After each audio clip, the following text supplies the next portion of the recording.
नमस्कार मित्रों, ऐसा हम खबर सुना रहे हैं पवन सिंह के बारे में कि आप लोग सुनेंगे तो चौंक जाएंगे और सोचेंगे कि कैसा ये पवन सिंह का व्यवहार है।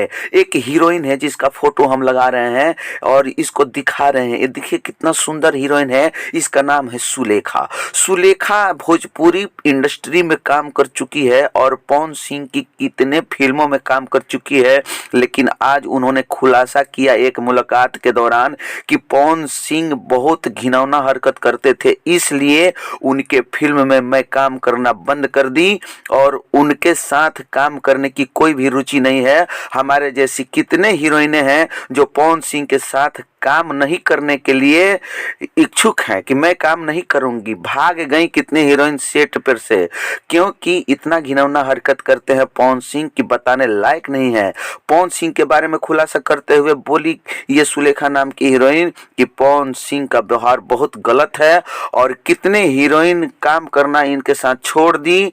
आज मैं ये खुलासा कर रही हूँ। ये देखिए समाचार कैसा लगा आपको जरूर कमेंट करके बताइएगा और चैनल को सब्सक्राइब कर लीजिए। ताजा समाचार सुनते रहिए। धन्यवाद।